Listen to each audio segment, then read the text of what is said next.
Hello, I'm glad you're here with me today. My name is Rev Kev. We're here to flourish. We're here to thrive. We're here to grow together. We're here to assess our own lives, and it's just good to have you here with me. And I came today to share a story that has been shared with me, and I want to share it with you. And it's called The Story of Karl. And I'm not here to diagnose it for you or analyze it for you or really break it down for you. I want you to break it down for yourself. I want you to reconcile the story to your own life as I will reconcile the story to my own life. And so I won't hesitate any further. The story of Karl.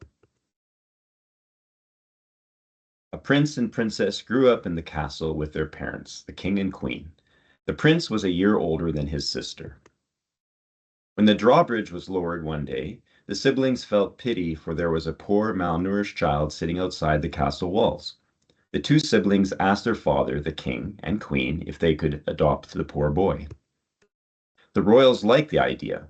They called the adopted child Karl, and now there were three children ripping around the halls of the kingdom. Karl was not much older than his new brother. Karl thought he was the eldest child of the king, so it was a shock and dismay when in his teenage years it was explained to him that he wasn't the prince.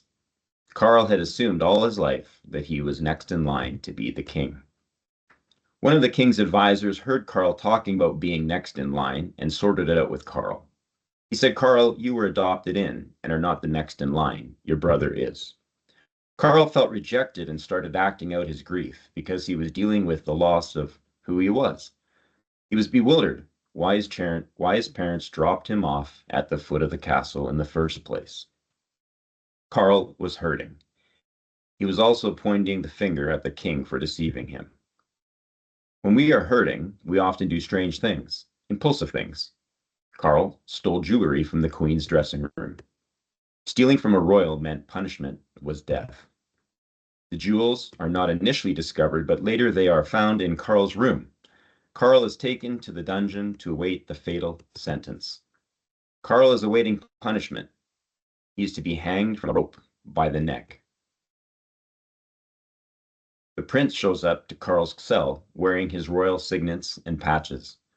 The guards immediately let the prince in to see Karl. No questions asked because the emblems were royal. The emblem is emblazoned on the prince's clothes, on his cloak, and even on the saddle of his horse. The prince exchanges clothes with Karl. Covering him with his cloak, he tells Karl where to find his horse so he can escape before he is executed. The dungeon was dimly lit. The guards opened the prison door and thought they had let the prince out of the prison lock, assuming that it was Karl, all cuddled up in a blanket in the corner. The prince spotted Karl from his barred window.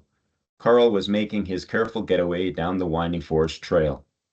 The prince yelled out between the prison bars, Karl, Karl, have I won your heart? Karl turned around to the prince. But Karl stopped only momentarily, and he continued to ride off into the distance. The end.